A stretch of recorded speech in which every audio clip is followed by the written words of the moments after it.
Okay. Hello, everyone. It is Tuesday, July 16th, and I'm just recording the bonus, which is annoying, I'm sure, but we had some major monsoons this weekend and yesterday, and my power has been... Well, it was out on Sunday. It was out yesterday a while and has just kind of been on and off and unreliable thanks to these storms. Right now it is nice and sunny, full power. So it's thrown me off. Plus I didn't see Jenna this weekend. So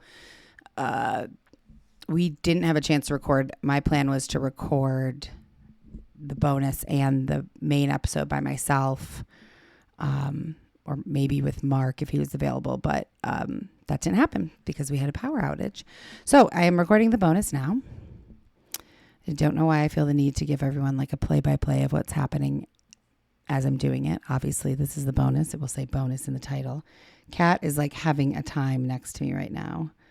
I'm doing this on video for Patreon. So Kat's just really loving life up. I need to change it because I made my Zoom so it like blurs the background a little bit, I guess. And it makes it hard to see Kat. Anyways, here we are. So the bonus that I guess I'm going to do, and for Patreon people, this is after a morning run and no makeup. You're welcome. Kat is getting all tangled in the wires. Stop, man. So the bonus that I am going to do, I guess today, because I had asked a while ago, like, have I ever talked about my wedding? I'm not married anymore, so obviously to my ex-husband, but it was years ago. I mean, it was 2012, I think. And I guess I really haven't. And Micah, who's one of our listeners and patrons, she had asked a week or two ago about myself and Mark and if we were back together and kind of how that went down. So I recorded just a solo episode about that and put it on Patreon. And I was pronouncing her name Mika. So I just want to apologize for that as someone who's had a name that was mispronounced my whole entire life. Because my name is spelled with a T at the end. I've always been Margot, whatnot. I feel terrible when I mispronounce someone's name. That's probably why I get very like annoying in episodes and I make too big of a deal of like, am I saying this right? Saying this person's name right? Because throughout school and everything growing up, my name was always mispronounced. It really wasn't a big deal. It didn't like scar me or anything. It wasn't, who cares? But I like to be cognizant of trying to pronounce other people's names correctly. So sorry for that, Micah. And I feel, Micah, like I know you. We've talked a lot. You've been a patron for a long time. So I feel like an asshole for not knowing how to say your name. But now I do. So she had asked about Mark and I and getting back together. And I recorded that and put it on Patreon. And as I was like recording it, I kept saying, this feels really boring. Like this feels really anticlimactic. And like, I didn't need to spend 45 minutes explaining it. I could have just been like, we started talking because of the dog and we got back together slowly. But you know that I can talk about anything for a really long time and get easily distracted and go off on different tangents. So all of that is to say, I'm going to try not to do that with this wedding story, but I also feel like maybe I've built it up and it's not anything. It's not going to like blow your mind, I don't think. But there was some drama. It was not just like families and friends and I do and cut the cake and yay, everyone's happy. It was not like that. Which makes sense because we ended up getting divorced. I will say that I don't have any contact with my ex-husband or his family or any of the friends that were essentially his that became mine while we were living in Georgia. Doubt that any of them listen to this, let alone know about it. However, just in case, I certainly am, I'm going to do my best to be respectful and not badmouth anyone too much. But either way, this is obviously only from my perspective. So I'm sure if you talk to him, he might have a different perspective on it. Who knows? But I feel like that's the PSA I need to put out before this is that it's just my perspective, my memories on this and how I felt. But before I get into that, Micah, I guess, like I said, because I've kind of I'm known, I'll say known in air quotes, known her. I feel like I've known her for a while now. And in my head, whenever I'm chatting with her on the Patreon chat or messages or comments or anything, in my head, I always say Micah. So now that's stuck in my head. Micah. I wrote it down. It's obviously not helping. But Micah had some, because I had said in the Mark and Me episode, what I like talking. Sometimes if I'm in the mood, if in the right mood or the mood strikes, I like talking, just doing this by myself, which obviously maybe speaks to that I like hearing myself talk, which is probably not a fantastic quality, but maybe okay for somebody who does podcasts. Either way, I don't always know. That's the dogs. They want to be let in. All right, hold on. Okay, back. So I like doing these, and I like talking and telling stories from my life and sharing things, but I don't want to bore anyone to tears. And I don't, that one reviewer that said you sound so self-centered talking about yourself still sticks in my mind. And so I don't want to do that. I want to share things that would be interesting or people would like. And I think I had said on the Patreon thing I recorded last week, it would be cool to do this and be able to have people's real time comments or reactions, live streaming it, I guess, basically. I don't know. I guess we would do that on YouTube. But then I also think would there be 3 people there? Is it worth it to do that? I don't know. I have no idea. But I never know exactly what to, what should I share? Talking about Greece and myself and Jenna's time in Greece, that's an easy one because that's an interesting story. Even I can see that it's an interesting story. This wedding one, we'll see. But other things I don't really know. So Micah had some great suggestions that I wrote down and wanted to share and say if anyone else has things like this, topics or things that you want to hear about or whatnot. So she suggested talking about life in Arizona, how bad are the summers? I can definitely speak to that. Favorite travel spots, if we'd ever been to Lake Tahoe, are my unpopular opinions or hills I would die on. And those, I think those are really interesting. I have to really think about those. I couldn't just do those off the top of my head. I don't know. So I wrote those down. I'm going to think about that. But things like that, if anyone else has, questions, comments, even just topics that you'd like to hear me talk about. It does sound kind of self-centered when I say it.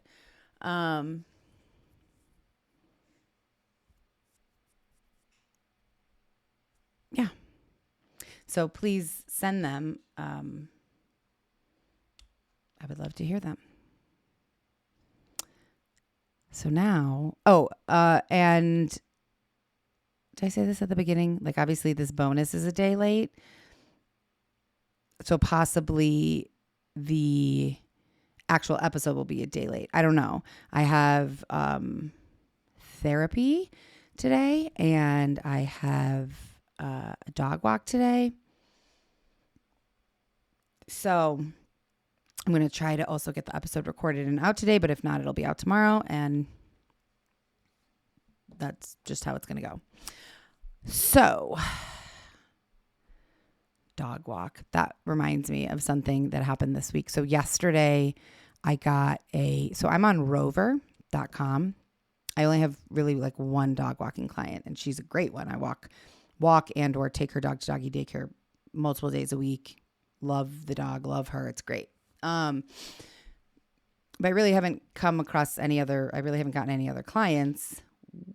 Maybe because it's summer. I don't know. Either way, I would love more clients. But so I got a text message yesterday from the Rover app saying that I had a new request. And those are so rare. I never get them. So I was so excited. Went on and I saw that the dog that the owner had a English bulldog, like Izzy. So I was immediately excited. And they're moving to my neighborhood where I live in Tucson. They referenced that. So I was like, oh my God, this is perfect. This not only kind of it's a little bit of extra money every week, which is what I really, really need right now. That's awesome. Plus I get to hang out with an English bulldog. This is perfect. The universe is listening and really answering my prayers. And so I immediately wrote back and I was like, I'm about to hop in the car, but I definitely want to do this. Please tell me more. The person wrote back and was like, yes, I'm reaching out for my uncle who lives in France and is going to be moving to, said neighborhood, has a 3-year-old English bulldog, will need, walks and playing 2 to 3 times a week. Here's the pay. And I almost cried. I was so excited because money's a huge stress, as I know it is for many, many, many people. And so that just extra bit of money per week would allow me to be okay, I'm not panicking every month. So that was huge. The English bulldog thing, obviously huge. I miss having Izzy, obviously, and I miss being able to spend time with an English bulldog. If you have one or have ever spent time with one, there's nothing like it. They're so special. And it's convenience. I was so thrilled. It felt like, oh my gosh, this huge weight had been lifted off my shoulders, and I was excited. And then I got home and I saw that in her message, she had said, can you email my uncle? And she gave me the email address. Seemed like a reasonable email address. Emailed. And then I went back and read her message and I was like, she referenced my exact neighborhood, which is not a super, it wasn't like the West Side or the Foothills, or it was my specific little neighborhood, which seemed weird. And I went on my Rover profile and saw that it does say my specific neighborhood. And my picture on Rover is a picture of me and Izzy. So obviously I have a thing for English bulldogs. I was like, am I getting scammed? And I thought, this can't be. It's through the Rover app. So I did some Googling. Definitely a scam. I don't know what the scam is because I didn't offer any personal information outside of I have references if you need them. I'm obsessed with animals. I will treat your dog like my own. I love English bulldogs. Here's a picture of my English bulldog. All those things, but I didn't offer any super personal information at all. When I initially wrote to the uncle who supposedly is moving from Paris. I was like, well, okay, it's probably a scam, but let's see what he says. And he wrote me back this morning. Let's see if I can just read part of the email, because this was okay, now I know it's a scam. Just such a bummer. I really he says, thanks for your swift response and happy to know more about you.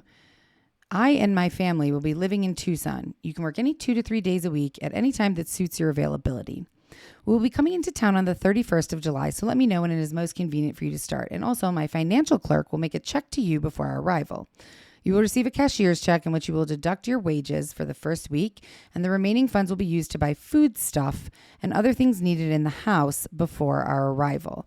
We only need your assistance with the purchase of our groceries just this one time before our arrival, so as to make our settling in more convenient. You will be getting the groceries for Eddie, that was the dog's name supposedly, and ours on or before the day of my arrival, which will be the 31st of July.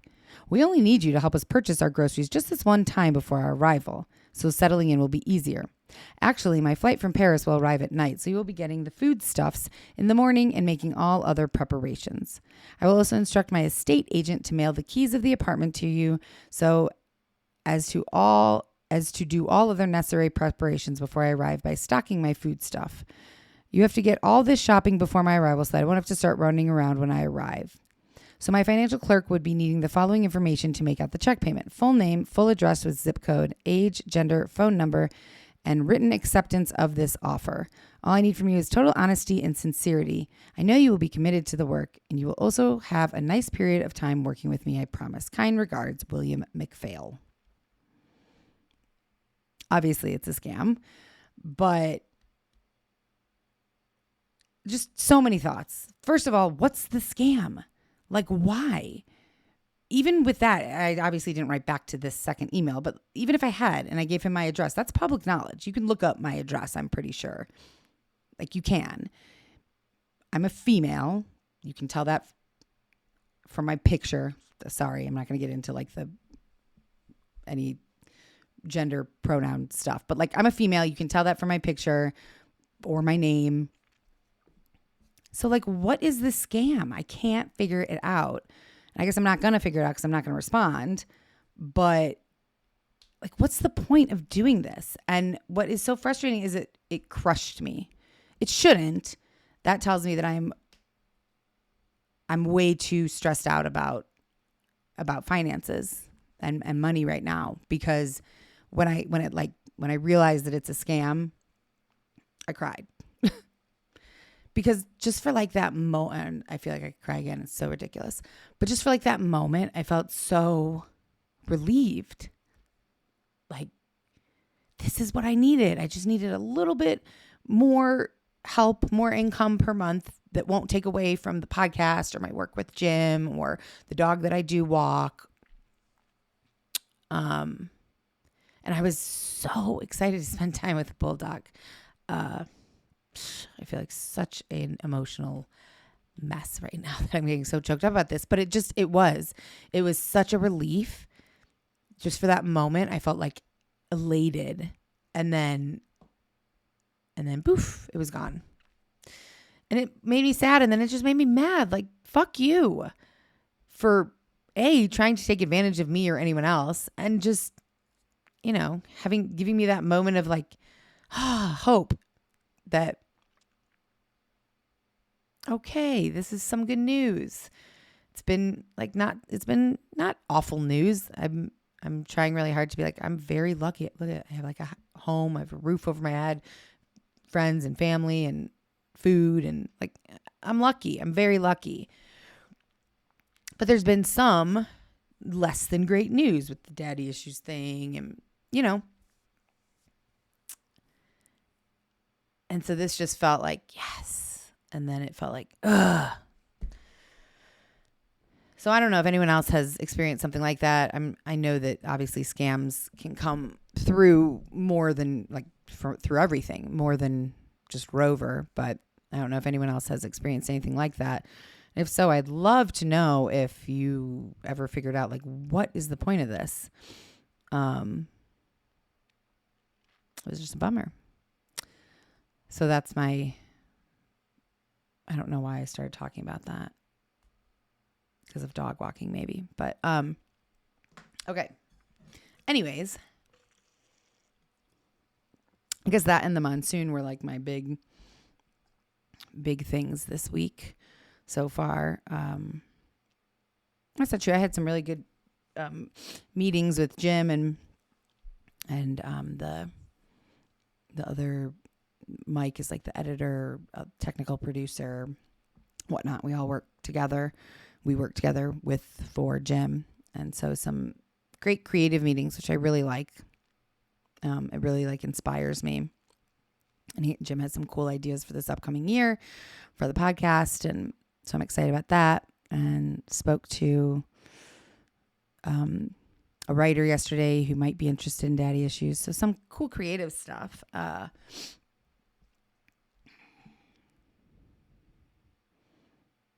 What else? Mark bought a Nintendo Switch. So I think, did myself and Jenna talk about Jeopardy the last time we recorded? Or was that something I talked about alone on I can't remember if we've talked about it or not, but we love Jeopardy on Nintendo Switch. And Jenna and Michael have one, and I haven't, and Mark hasn't, but Mark bought one the other day, and so fun. It is more fun with the four of us, but Mark and I had a great time playing. And played golf, kind of like Wii golf, but it's on the Switch. I did great. I'm really bad at that. So that was pretty much our weekend. We also went to a place called the Chop Shop for lunch that just opened like right by my house here in Tucson. Pretty good. We both got a protein bowl, and I think we thought it might be cold, and it was hot. It was like 110 degrees outside, so. And that's it. So I guess that's all life stuff that no one needed to know. And Micah, I'm going to save your questions because like I said, the unpopular opinions and hills I would die on, I got to think about that. Definitely I can talk about life in Arizona and favorite travel spots. But maybe I'll save that for like I'll do a little bit at the beginning of the actual episode for this week. If you're on Patreon, it looks like I'm wearing no clothes. I am. It's just my hair and the microphone are covering it. So, okay, my wedding. Where to begin on this? So, I don't want to spend let's just, I'm going to not put any parameters on myself. I'm just going to go. So my ex, so I used to write on Medium. I think I've talked about that. And maybe even, I think I read one of my old personal essays on here once. And I still have a Medium. I'm trying to convert it to Substack, but I don't really understand Substack yet. So I'm still learning it. Anywho, I definitely wrote a lot of these personal essays at the time of my divorce, and my mom died. Shortly after I got divorced, quit my job as a teacher. It was a big time of change.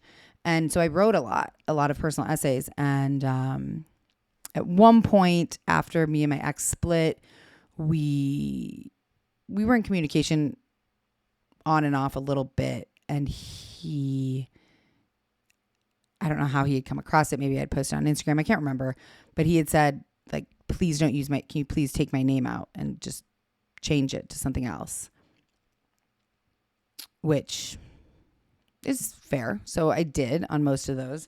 So for that reason, I guess I'm not going to use his name because I still have the same last name. So I never changed my name back to my maiden name, which... because it was just, honestly, it was just a pain in the ass. And I had started,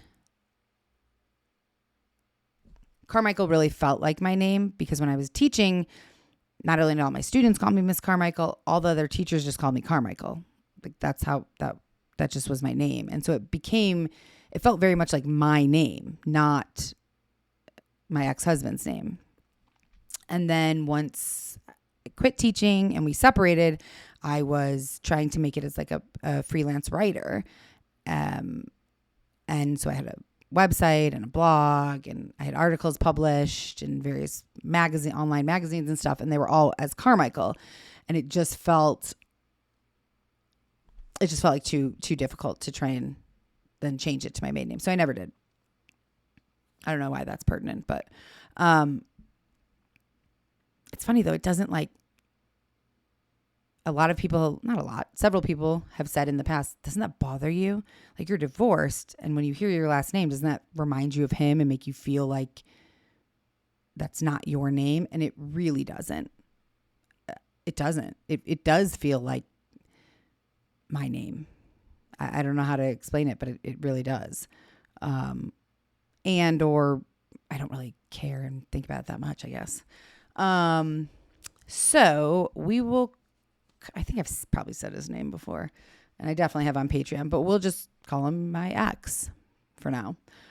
So we met here in Arizona. I had just gotten back from a year in Greece.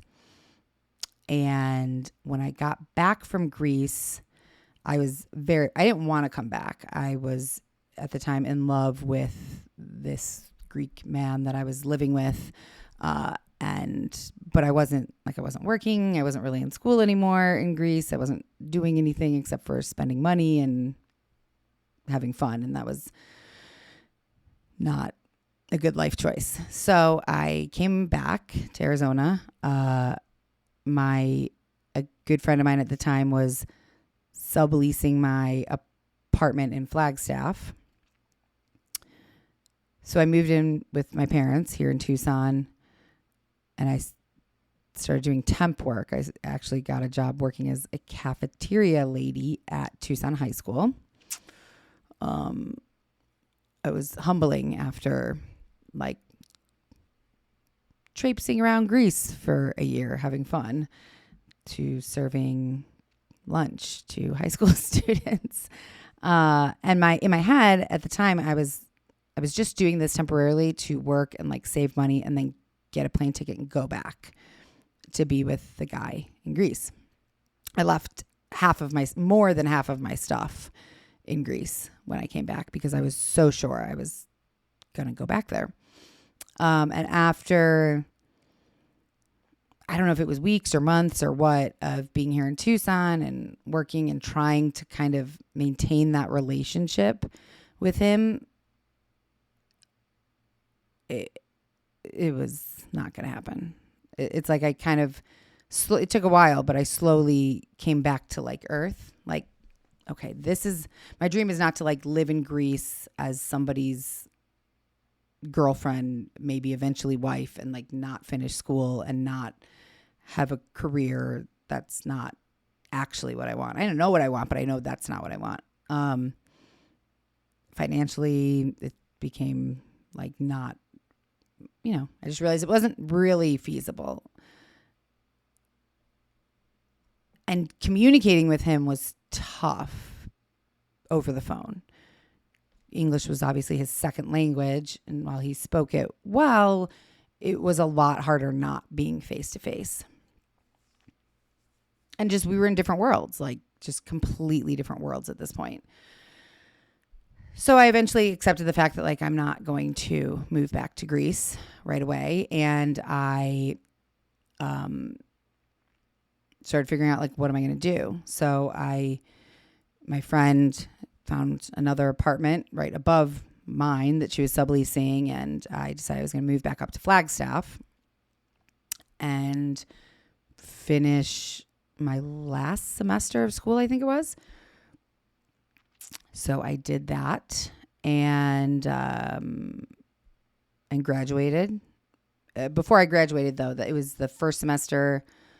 So I went back up there, I don't know, August, whatever. Started back. I had one semester left. And that's when I met my ex-husband. So this apartment complex that we lived in Flagstaff, it was called Flag Village. And it was set up like it was an old motel. It was an old motel. And so it was in a circle. Unfortunately, those of you who are not seeing the video of this, but it was, all the apartments were facing inward. And it was like a big oval. And so the inside of this oval, there was a fenced-in area for dog park, benches, grills, things like that. And it created like a real community vibe, because anytime you came in or out of your apartment, you're seeing everyone else around. Everyone's looking in on everyone else, kind of. And so I came back from Greece, and when I had lived there before I went to Greece, I didn't know anybody who lived there. I really kept to myself. I was moving to Greece to be with this guy. from the Greece story that we met on our family vacation. And so I didn't know anybody there. I didn't have any friends there before I went to Greece. When I came home, my good friend at the time who had subleased for me, she was living upstairs. She moved into an apartment upstairs. But while she had lived there that year that I had been gone, she became friends with like everyone who lived there. And they all became friends. It was like this group of, 10 to 15 young people, most in college, but not all, who lived in Flag Village. And it wasn't that big. Like I could stand on one end and see somebody standing in front of their apartment down there. And so she had become friends with all these people. So I came back and I basically had like this new built-in group of super fun, awesome people. And my ex-husband was one of them. And so he had a full year left of school. I believe that it was his senior year. He was 3 or 4 years younger than me. I was old I had taken time off. I'm sure I've talked about that. It took me a long time to get through my undergrad, because I took several years off. So we met because we all hung out. Like everyone left their apartments unlocked. Everyone had dogs. So it was like, oh, do you have class at this time? If you're home, can you go let my dog out? Like everyone just walked into each other's apartments. We all had dinner several nights a week together, like big potluck dinners. We'd all ride bikes out to the bars. Like we were just like a posse. It was like the pack of us, and we were always together. There was plenty of like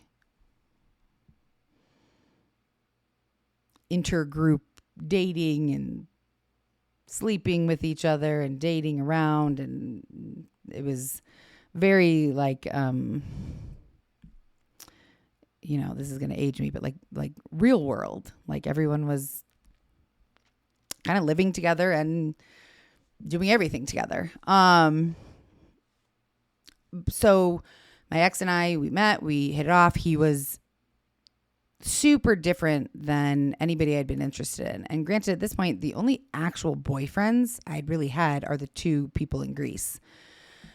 Prior to that, I dated here and there, but really had never had anything long term. I was 26 at the time. And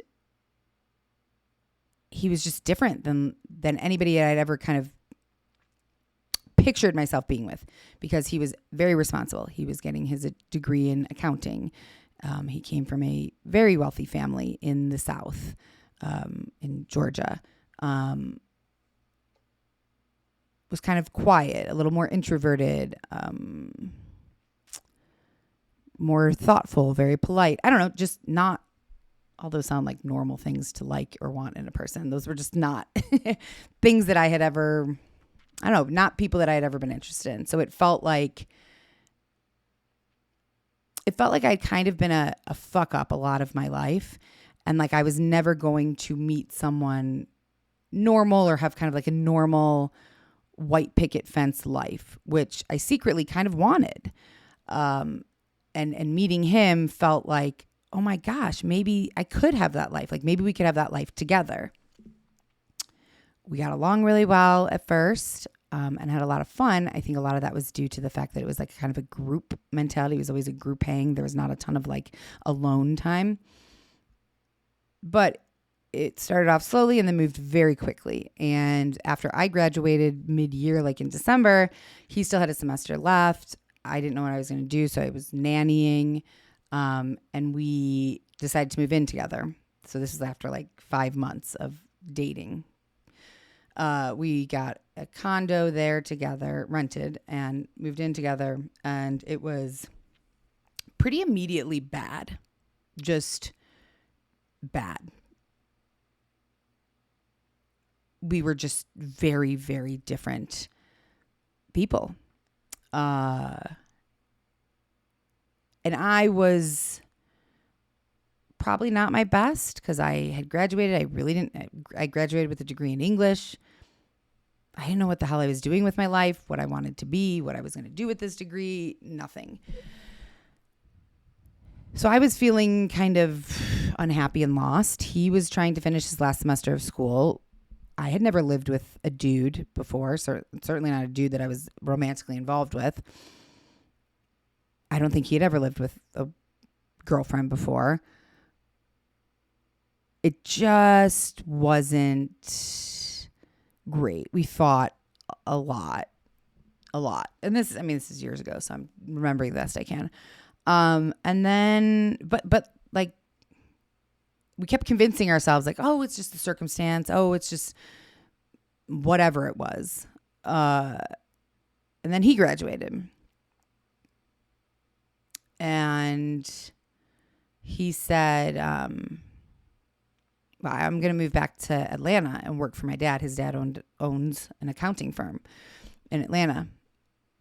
I was like, okay, so that's it for us? And he was like, well, you could come with me.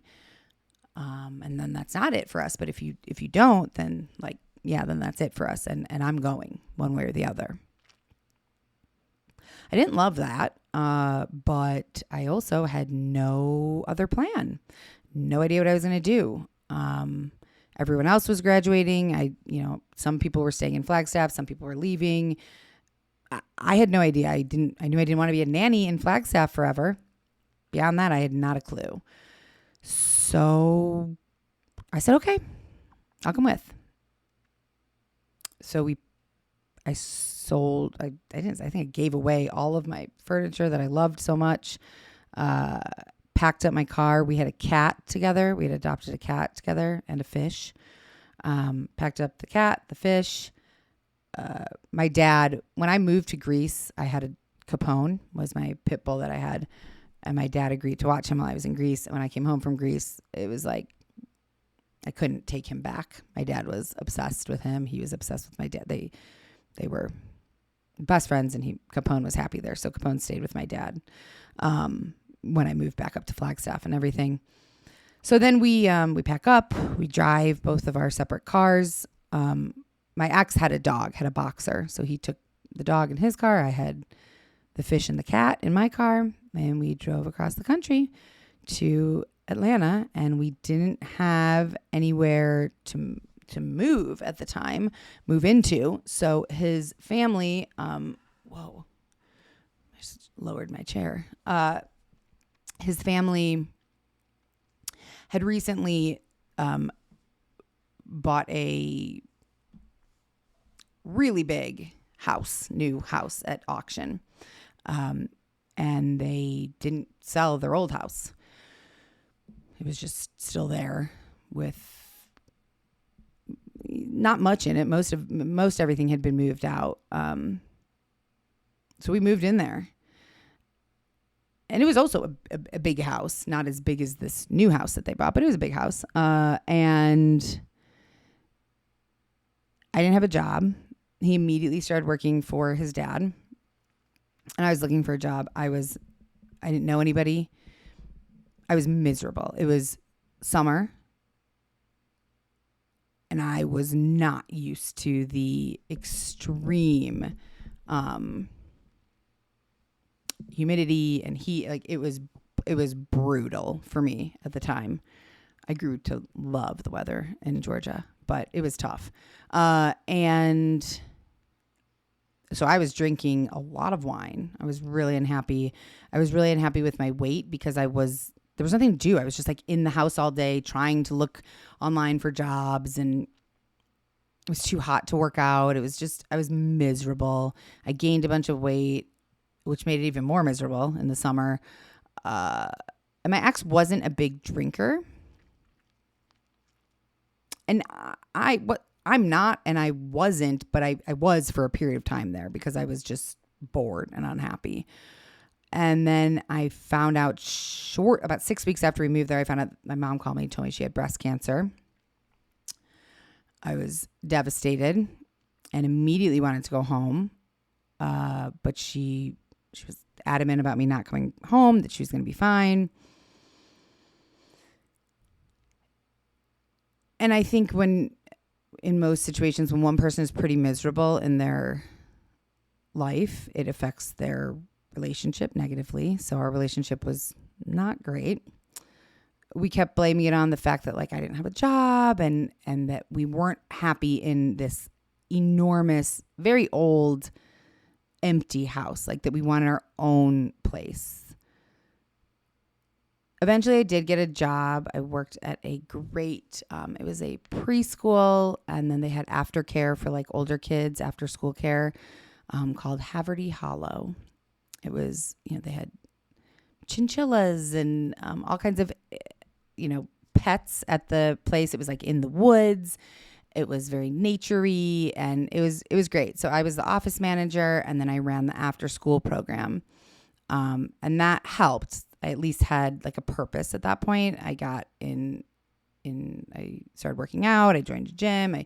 So I kind of got my life together a little bit, which helped our relationship a bit. But I still was like, is this what I want to be doing forever? I don't know. So that prompted me I was like, well, maybe I want to be a teacher, because I loved running the aftercare program for the older kids. So I decided I would go back to school and get my master's degree in education. And I did that. And then, God, this is our whole story. I really missed. I feel like it needs the context though for the wedding.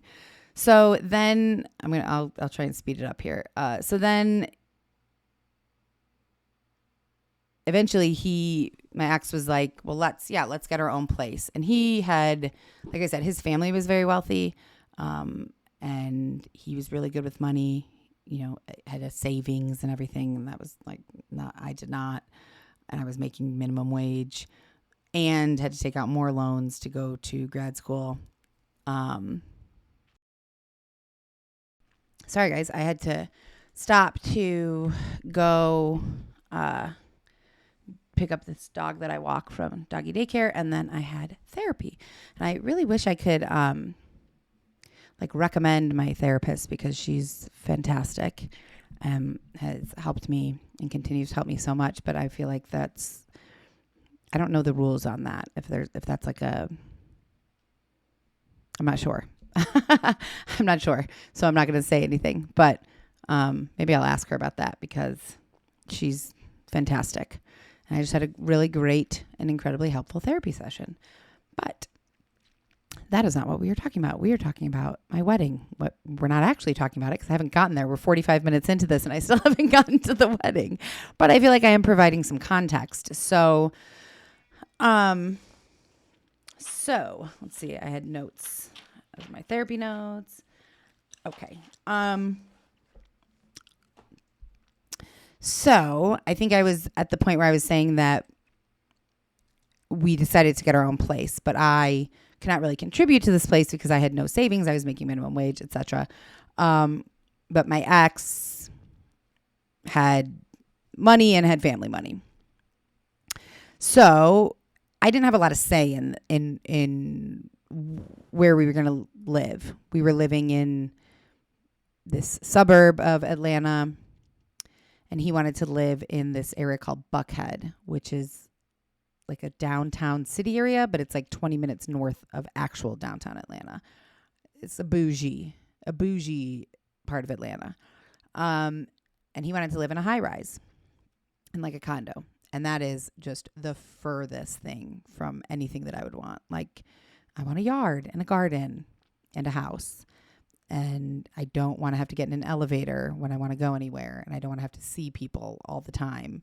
But again, not my choice, not my money. I helped pay rent or whatever, the mortgage, but I didn't have anything to contribute initially. But very nice place. Got the place. I was in grad school, and our relationship was very up and down. It was more down than up, but I did love him, and I think he loved me as well. I don't know. Fast forward a year, maybe. He got me Izzy for my 28th birthday, so 2010. Yeah. Well, Izzy's birthday was May 22nd, 2010. Yeah. So for my birthday that July, He gave me a card. It had this very sweet poem. He was really good at very thoughtful, heartfelt gifts. Every year for our anniversary and or birthday, or Valentine's Day, he would make a like a hardbound book of our life together that previous year with pictures. He wrote poetry in there, memorabilia. I mean, like very, very thoughtful. Period. And also, I think that both of us probably knew, perhaps me sooner than him, that this was not right. I was less happy, I think, in the relationship than he was. I think he was content with the fact that we really weren't good friends. We didn't have a lot of interests in common. In my opinion, we didn't laugh enough. It was hard. I think it was never an easy relationship. We had to really work at it. We were in counseling on and off pretty much the whole time. So I'm going to try and speed this up. So this is not a 5-hour episode. So that was amazing. That's a highlight, getting Izzy. He had known I had always wanted an English bulldog. They are quite expensive and come with a myriad of health problems, usually, that I was not prepared to financially take that burden on.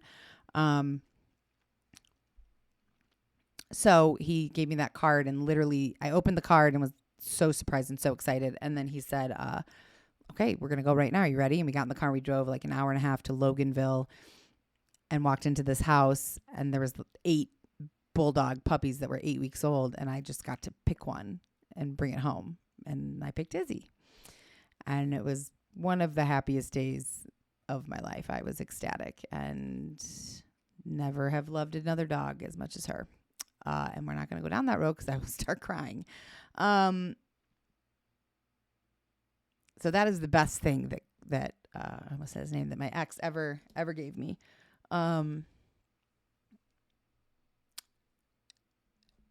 After that, I don't know how long after that, maybe a year after that, he proposed. And I will say the proposal was nice. It was exactly, I don't know. I never had I wasn't a girl who grew up picturing my wedding.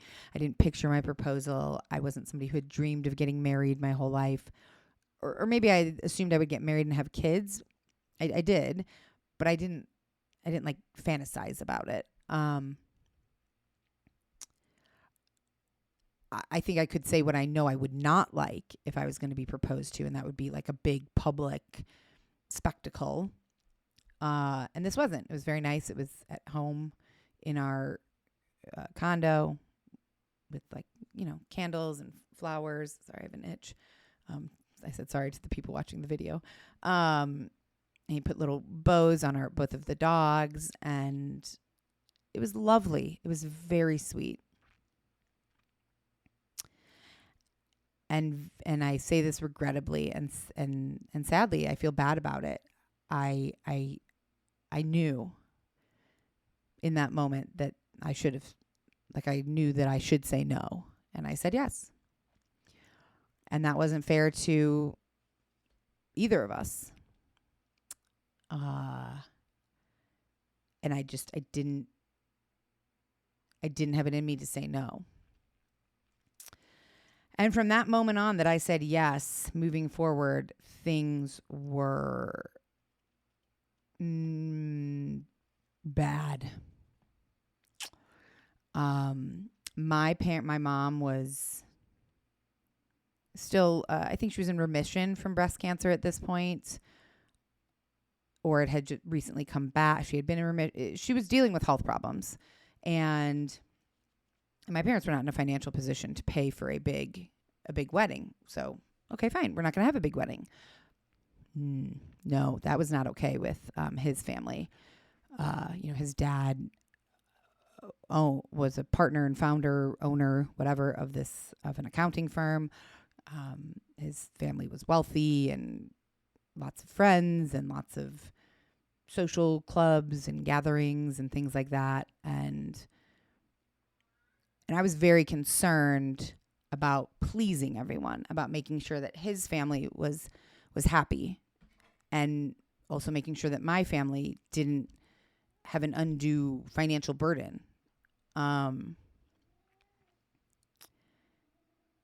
And because I wasn't someone who had like a wedding book or hadn't fantasized about my wedding, I had no idea what I really wanted.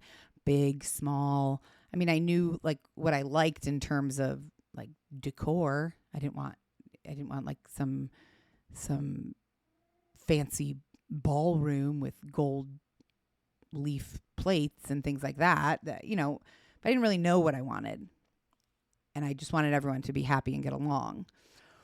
So my parents and his parents had never met. So pretty early on, I can't remember exactly, but we were talking about we started planning pretty quickly after we got engaged. I'm talking about like how big of a wedding and where, and then finances. And I was very honest with like with him, and then also I believe his parents, that like I'm not going to ask my parents to pay for some lavish giant event. So we'll need to keep it small. And his parents were like, well, we'll pay for it. Which at the time I thought was like incredibly generous and really sweet. And I'm sure that part of it was, and then also part of it wasn't. Part of it was, there was like an agenda. Like if they pay for it, then they get to have some say in this. And so I don't really remember how the course of events went. So but basically, it was decided that his family would pay for the wedding and my family would pay for the rehearsal dinner. And so our parents had never met. So my mom decided she was going to fly out to help me look for a wedding dress. And while she was visiting, his family was going to throw us an engagement party. And so leading up to this engagement party, my mom visiting, myself and him had been visiting venues all over. Looking at, I in my mind had I had a winery in my mind. So we looked at different wineries. We looked at a bunch of different places, and we came across this place called Montalucci in northern Georgia. It was in Dahlonega, so I don't know, an hour north of where we lived, an hour and a half, up in like towards the mountains. It looked like an Italian vineyard. It was beautiful. I fell in love with it right away. And so the plan was that when my mom came to visit, myself, my mom, my ex, and his mom, they would be meeting for the first time. We were going to drive up there and have lunch and show them the venue. It was not a cheap venue. And so we're all in the car, myself, his mom, my mom, and him. And one of the first things my mom says to his mom is, oh my gosh, I love your accent. She had a Southern accent. Has a Southern accent. And she looked at my mom and said, oh, thanks. My mom said, yeah, I love a Southern accent. My mom said, I was born in Virginia, and I had an accent. But when my family, when we moved out to LA when I was 7 or 8, my parents sent me to finishing school to get rid of the accent. But I really love yours. And in that very moment, we still had an hour drive ahead of us. But in that moment, from that moment on, his mom never said another word. Like, we're talking, he's driving, me and my mom are in the back, we're talking.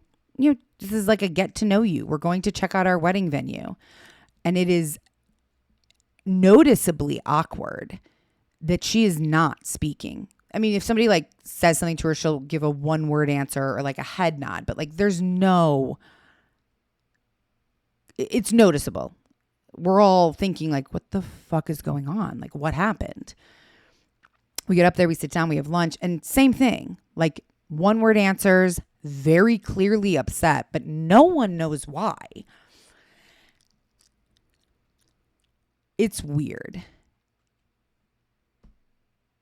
I think at some point she got up to go to the bathroom, and my mom was like, is something, like, did I do something? Is something wrong? And myself and my ex were like, I don't know. Like, I don't know. Really? Okay. So we just let it go. Super strange, super uncomfortable. Kind of ruined it, but fine. We leave, and that night, I believe, or the next night, I don't know, was the engagement party at my ex's parents' house, new big ass house. Myself and my mom get there. Pretty much everyone's already there. There's easily, 100, 150 people. There's 2 bars set up with bartenders, cocktail waiters, waitresses. And I know a handful of people that I've met through living there and through his family and through his parents, but I really don't know anybody. But because I'm the bride to be, I'm being kind of like whisked from person to person to like, oh, meet these people, and oh, say hi to these people. And like, it's a big to do. And that is not how my family like rolls. Like, we're not a big to do type thing. You know what I mean? Like, handful of good friends and family, some good music, some good wine, some good food, but not 150 people in this like somewhat fancy, stuffy thing. Like, and I don't know anybody. And my mom obviously knows no one. So I'm trying to like hang out with my mom, but I'm being kind of like pulled like, oh, come meet these people, this and this and this. And my ex is same thing. So my mom ends up kind of just standing in the corner because my ex's mom isn't speaking to her. And my ex's dad, I think, had no idea what was going on. And half of the people there are his like clients. And so my mom is super uncomfortable. And I'm doing the best I can to like get back to her and talk to her and spend time with her. But that's difficult. So she spends the whole night with my ex's family's, I don't know what to call him. I don't want to say butler because he was more than that. But he like drove. My ex's mom didn't like to drive. So he drove her around. He grocery shopped. He helped out around the house. He was like their personal assistant to the family. I don't know. He was awesome. He was wonderful. Now he spent the whole night. He was bartending that night, and he spent the whole night with my mom. And my mom like hated it. She was super uncomfortable. This was not her type of thing. Very kind of stuffy, Southern, just not her thing. And she was offended, as she should have been, that she was a guest here and no one did anything to try and make her feel comfortable. In fact, his mom was downright rude to her. She was not only offended, she was livid. And my mom did not, she's no longer with us, but she did not hold back. When she was upset about something, you were going to know it. But she did hold back. She didn't freak out. She didn't, nothing. Night was over. We left. She went home the next day, and my dad called me. She called me once he heard what happened, like, and they were pissed. And I can't remember how it kind of ended up. But they hate each other. So his mom now hates my mom. And because of the way that his mom treated my mom while she was visiting, my mom now hates his mom and thinks that she's like the most rude person ever. Now, they haven't exchanged any like angry words towards each other or anything, but it is just known. They do not fucking like each other. Great. So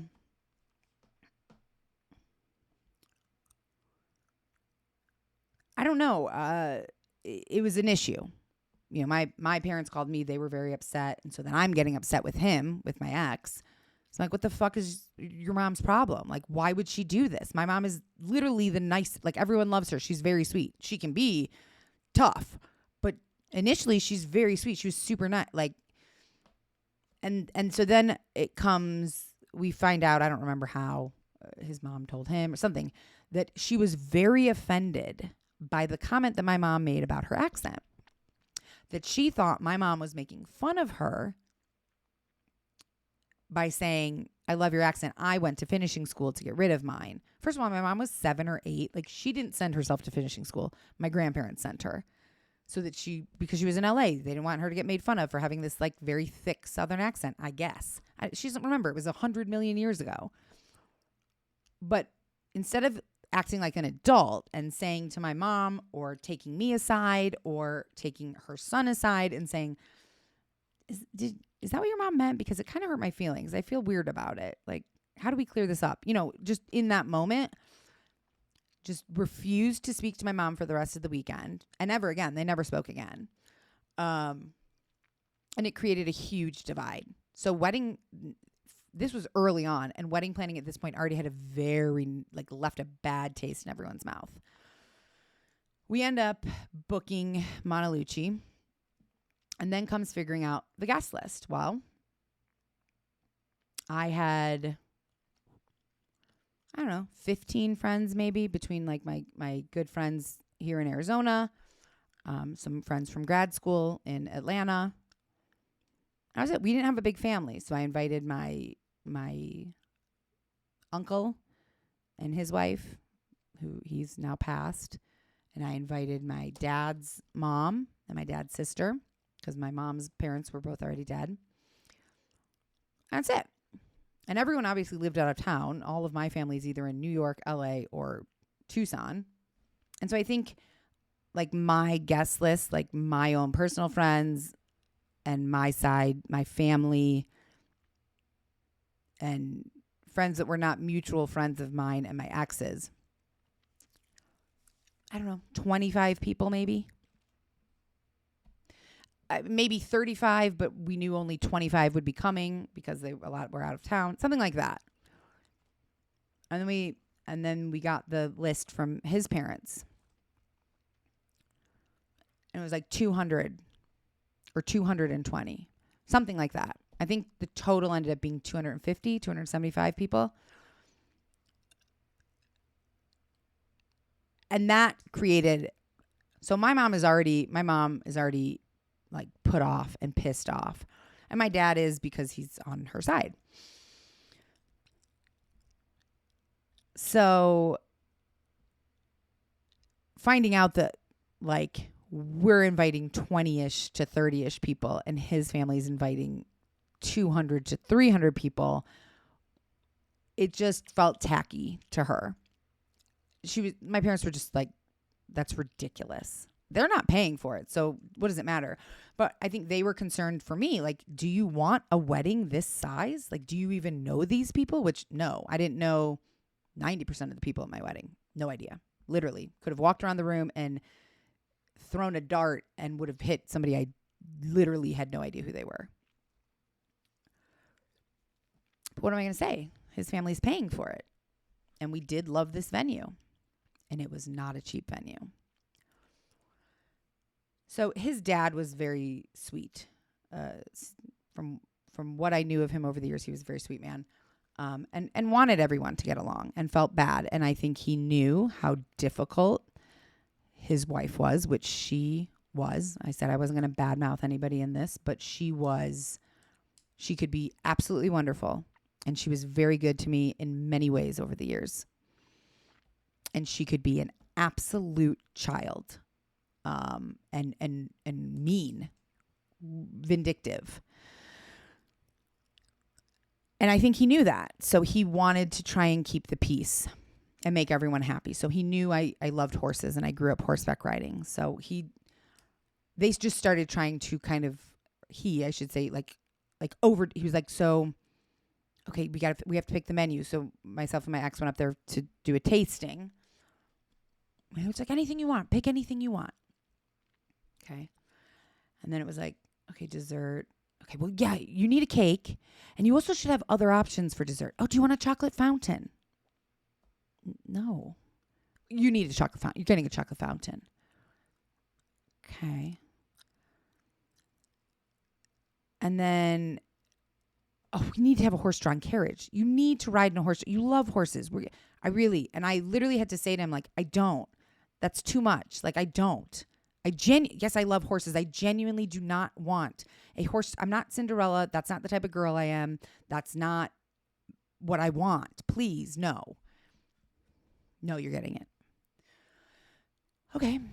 And then there was the issue of the ceremony and the faith of the ceremony. So I was raised, we were not raised terribly religiously, but I guess we were raised Jewish with a little bit of Christmas. I was going to say Catholic, but like my dad was raised very strict Italian Catholic. And then he, kind of became an atheist, I guess, in his adult life. So we never went to church. We didn't there was no Bible in the house, none of that. But we did celebrate Christmas and Easter, and we also celebrated Hanukkah and Passover and Rosh Hashanah. And we did go to temple on the high holidays when we were younger with my mom, because my mom was Jewish. But overall, not a super, super religious household. Just my mom just wanted us to believe in something. Believe in whatever you want. As long as you believe in something bigger than yourself, I'm happy. Well, his family was Southern Baptist. And his grandparents were very religious. So that was another sticking point, is that I didn't want anyone religious to marry us. I wanted a friend or a family friend or, someone we knew, justice of the peace. So we ended up having my ex's best friend's dad marry us. He did a great job. He's a nice guy. Liked him a lot. It was not a religious ceremony. There was no mention of anything religious, no God, no nothing. That upset not only my ex's mom, but her parents a lot. That was something I was not going to budge on, though. Everything else, I gave my opinion, but, So then it came to I'm trying to remember. Sorry. So I think my mom also said that she would pay for, because she felt bad that they were only paying for the rehearsal dinner, which was not cheap. I think, I don't know, we had all the bridesmaids, all the groomsmen, both sets of parents and siblings. And that was it at the rehearsal dinner. But it still was like 20 people. I don't know. I had 6 brides. I don't really remember. 6 bridesmaids maybe. Clearly, I'm trying to block all this out over the years. So I think my mom had said, or his parents had said, okay, well, you can pay for the flowers if you want, if you feel bad. Well, flowers are fucking expensive. Holy shit. So then I was like, well, maybe we don't need flowers. I'm pretty creative. I'll make the table numbers. I'll go to Home Goods and buy all different kinds of candles and votives and votive holders. And we'll just line that. I had a vision in my head, it's going to be rustic. The venue is very rustic. We'll do it rustic. We don't need a ton of decor. It's very beautiful on its own. But then his family was like, no, you need flowers. No, you can't not have flowers. And that's essentially just how it went. Everything was a battle. I didn't really I hadn't given much thought to the first dance, but my ex wanted to do a choreographed thing. So we took dance lessons, and we did. And we actually had a lot of fun with that. That was one of the positives. I was super nervous to stand in the middle of a circle of 200 to 300 people that I really didn't know in this wedding dress doing this choreographed dance. The first half was to Justin Timberlake, and the second half was a waltz to the theme song from Up, the movie Up. So that was actually something that was one aspect that was okay.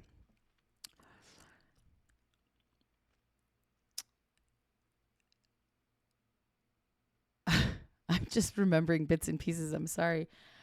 I think I said I didn't really want a wedding planner because this is something that I'm good at. I can plan a party. I can do the decorations. I'm very organized. Like I was like, we don't need to pay a wedding planner, because I also felt bad that his family was spending so much money. Now, granted, they're spending so much money because they invited 95% of the guests. However, we did pick the venue, and traditionally the wife's family pay. I just felt a little bit guilty. So I'm trying to save money for them, which was, I should have not, like, that was stupid. But I am. I was like, we don't need a wedding planner. We don't need flowers. I can do the flowers. We don't need table decor. I can do that. And then the venue, I think, required a wedding planner. So then his mom hired one of her friends to be the wedding planner, and the wedding planner was like, no, you must have flowers. It became, every single thing became a battle where I felt like I was unable to share my opinion because I wasn't paying for it. And it was turning into a circus. It was turning into something that felt very much not like me. Throw in the fact that deep down, I 100% knew I should not be marrying this person. This is not a great relationship. And I keep hoping it'll get better. And I keep hoping things will change. I keep hoping therapy will help. And maybe if we just get through this, or maybe if we just get through this, everything will be better. That never happened, obviously. So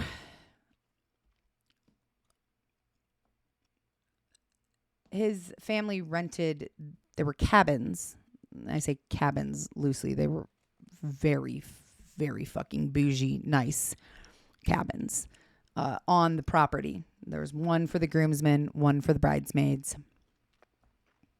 Maybe there's one more for the parents. I don't know. Everybody else was going to stay at hotels like in town up in Dahlonega. And so we get up there on the day of the rehearsal dinner, the day before the wedding. And the rehearsal dinner is at the venue, just upstairs. And so my family's there, and my friends are there, and I think I went with some of my bridesmaids. We got, I don't know, spray tan or nails. I can't really remember. We all get up there. The cabin's beautiful. We're all having cocktails before the rehearsal dinner. We go, we head over to the venue. We're on the property, but it's a humongous vineyard. So we get, I don't know, a little golf cart or something. I can't remember. And get over to the venue. It's, we're having cocktails before the rehearsal dinner. His entire family, except for his siblings, refuses to speak to mine. There's 20 of us. We're all upstairs in this. There's this like family style long table down the middle of the upstairs of the vineyard main room area where the wedding's going to be downstairs the next day. We're upstairs in this, fairly large room, but it's not, there's 20 people. We're all standing around having a few cocktails.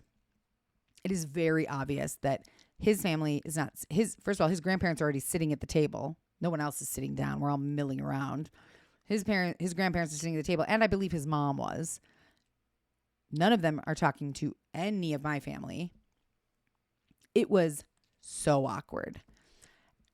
And that's a terrible way to start off this wedding weekend. So I'm getting drunk. I am pissed and annoyed, but I don't want to cause a scene. So I'm like standing outside on the patio, smoking and drinking. Eventually we all sit down. Very lovely rehearsal dinner. I'm surrounded by my good friends. I am getting quite drunk at this point. Fine. We make it through. All the bridesmaids and groomsmen go back to one of the cabins or whatever you want to call it. And we all get real drunk. It was fun. We had a great time. Next day, and so I was staying with my bridesmaids. My ex went with the groomsmen. Next day, we wake up, whatever, breakfast, wedding. The makeup and hair ladies come, and we're all drinking, and So one of my very best friends, I have 3 outside of like my sister, Mark, and other close friends, but I have 3 friends that have been my friends for like 20 plus years and are still my closest friends today. And that's my friend Nicole, my friend Jackie, and my friend Cullen, who passed away in April.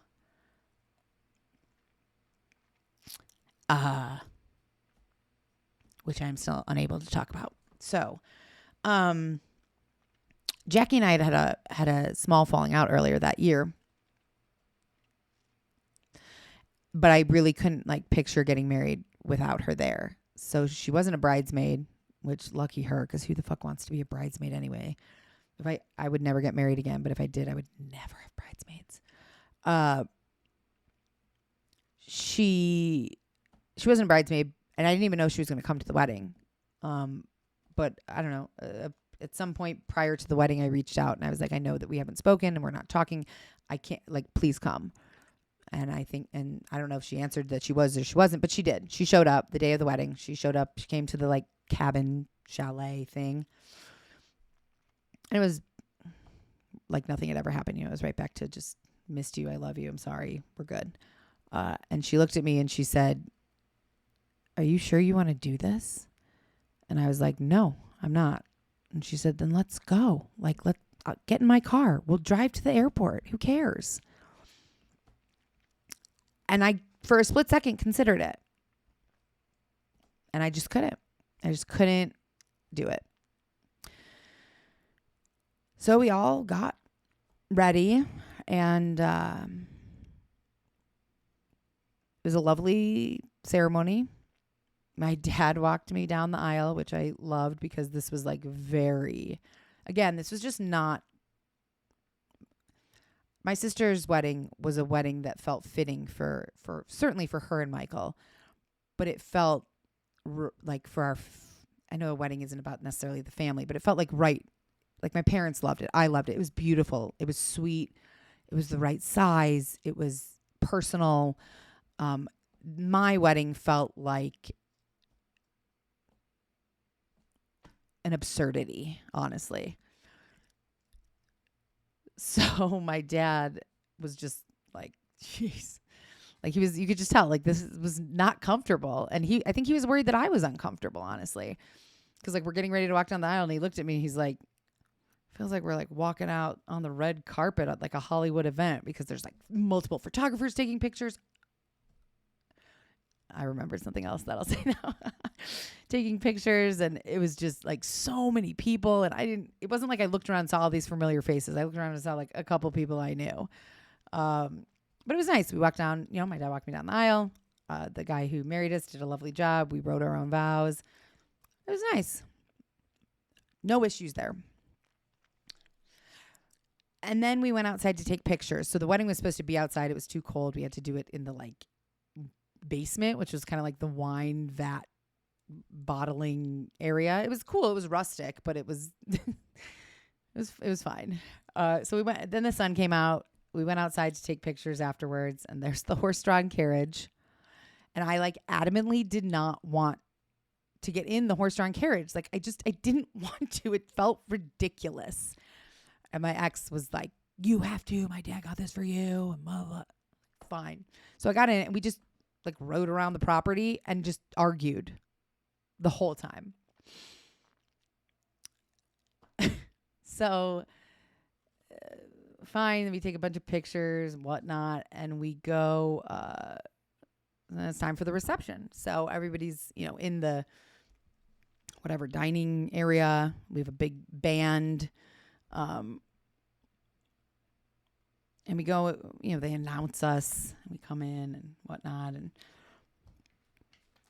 the seating was another thing because I wanted to eat dinner with my friends and family. I didn't care if they were bridesmaids or groomsmen or not. I wanted to sit with the people that I never got to see because they didn't live in Atlanta, where all of his friends and all of his family were, who we saw every single weekend all the time. I wanted to spend time with the people that I never get to see that I love. And ultimately I did, but that was a big battle. Like, no, it should be just the wedding party at a table. And I was like, no, I want anybody who I want at the table. Didn't matter because, well, the wedding planner and his mom had said, like, it won't matter because you're going to be getting up and going from table to table to thank people for coming and talking to them the whole time. You wouldn't even get a chance to eat. And I was like, no, I'm eating. I'm going to enjoy my wedding dinner. I'm going to sit here and talk to my friends and family and have a great time. And that's what I did. I did not get up. I did not go talk to people that I didn't know. I sat at that table. I ate my risotto and I listened to my dad give a speech. My sister give a speech. My ex's brother gave a speech and his dad, and angrily kept looking at the chocolate fountain that I found so cheesy to have. And we were like, well, where's the photographer? Like I was like, I feel like somebody should be taking pictures. No, we did put those disposable cameras on every table. Never got those back. No idea where those are. The photographer had a seizure, or the photographer's assistant had a seizure, and the photographer decided to leave with her assistant. It was, first of all, the photographer was bad, because I tried to pick a less expensive one. Well, don't do that. That's where you actually shouldn't skimp. I learned that. But yeah, so then the photographer was like gone. Great. So no video, no pictures. Except for from like the beginning. Then, and like an ambulance comes and takes I can't remember, photographer assistant, one of them away. Both of them left. Then we do our dance. It actually goes well. It was fun. Great. That was over. Then it's time for the, mother-son, or the mother of the groom and the son dance. For some reason, nobody can find his mom. Everybody's looking around. Where is she? Turns out she's in the bathroom pouting. Can't remember why. It was something ridiculous. Oh, it was that he wasn't paying enough attention to her throughout the night. My ex, her son, wasn't paying enough attention to her throughout the reception. And so she didn't want to dance with him. He had to literally go into the bathroom and beg her. The song was half over. Everyone's like, what's going on? Beg her to dance with him. She finally comes out all pouty, like dances with him for like 45 seconds and then like goes back into the bathroom. At this point, I'm done. Like, I am done with this whole, I'm pissed. I'm pissed about how many people are here. I should have put my foot down. I'm pissed that his mom is being such a fucking baby. It's not about her. She's making it about her. I'm just annoyed with the whole fucking thing. And I have all of my best friends there. So I was like, fuck this. Let's get drunk. Not the best choice probably, but we just got, because it was an open bar and his family's paying. So we were like, top shelf everything. Let's just drink. And we did. And when it was time to go back to I will say I feel bad about this next part. For weeks leading up to the wedding, I made it very clear that I do not want to go to a hotel that night, just the two of us. That I have Cullen was there, Jackie was there, Nicole had just had a baby, so she wasn't there. But all of my closest friends, my family that I never see, were in town for this very short period of time.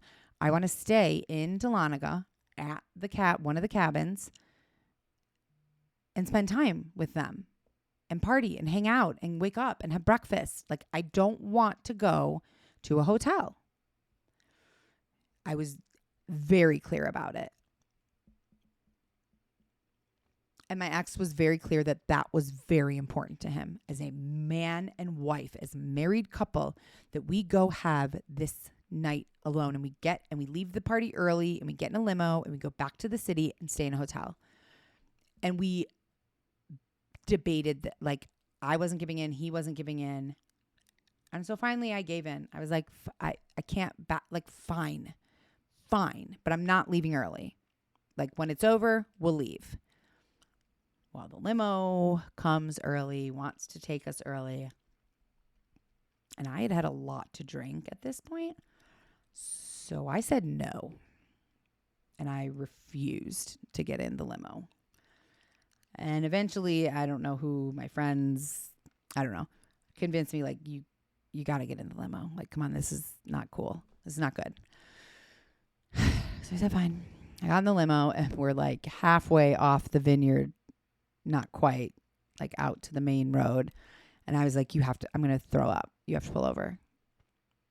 And he pulled over. I threw up. I was like, take me to the cabin. Like, I can't, like, take me to the cabin. I need to be in a toilet, over a toilet. So it took us to the cabin. And yeah, I was very, very sick. My ex was very, very mad. And, screaming at me that I ruined the wedding night. And I did this on purpose so that I could spend time with my friends and family. And this was my plan all along. We never made it to the hotel. I was way too drunk and way too sick. I did not do it on purpose, for the record. But in retrospect, I did not handle that well. That was hurtful, for sure. And I did feel bad about that. But that is what happened. I feel like I'm leaving out some other dramatically bad things.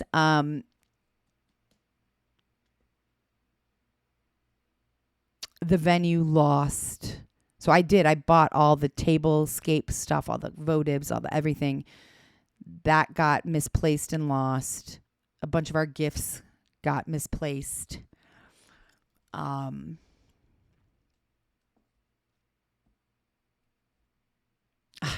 don't know. I'm sure there was a lot. I know there was other things that I'm sure are escaping me. And then the next day we woke up and said goodbye, and we're driving to Savannah for our like temporary honeymoon. I say that with air quotes because it was like, I can't even remember. It was October, so we were about to go into tax season, I believe. So he couldn't take a honeymoon at the time.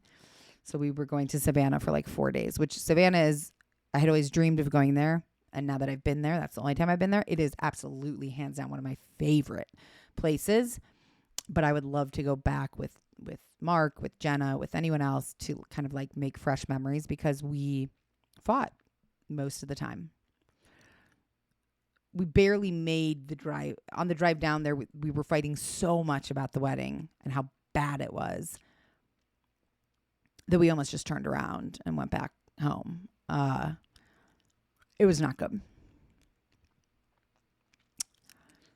And yeah, that's the very long version of our wedding and the kind of bad taste that all left in both of our mouths and in our family's mouths lasted for the remainder of the relationship. So we were married in, I can't remember if it was 2011 or 2012. October 2011, 2012, divorced by 2017. So we were married for 5 years-ish. And for the better part, first of all, our parents never saw each other again, never spoke again. Well, yes, that's right. Never saw each other or spoke again. My ex came to Tucson a few times, like when I came to visit my family. My mom liked everyone. It's like if we were happy, my mom was happy. And my mom, I think, felt like my ex was a stable, responsible person. And I, most of my life, had not been. So I think she really felt like I was in good hands, like I would be taken care of. Not taken care of financially even, just like maybe it would calm me down. I wouldn't be so,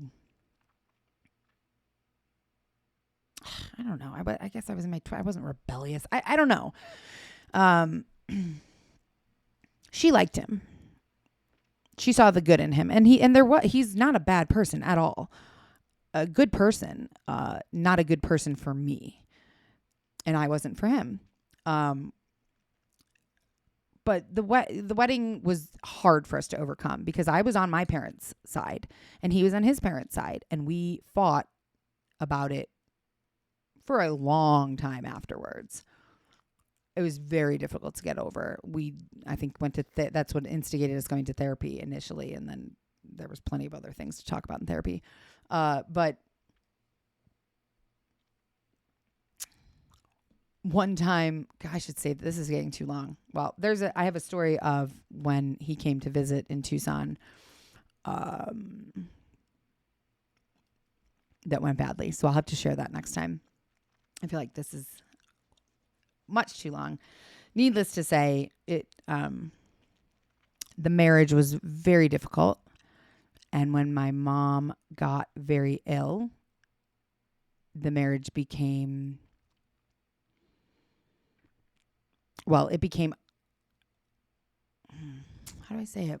It was always obvious to me this was not the right relationship. I was just determined to try and make it work. Like it again, like I said, get through this or change this, or maybe if I be more this way or he bees more this way, like we'll make it work.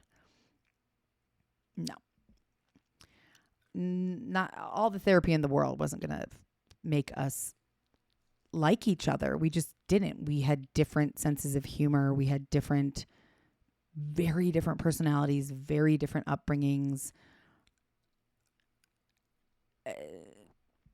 It was too different. And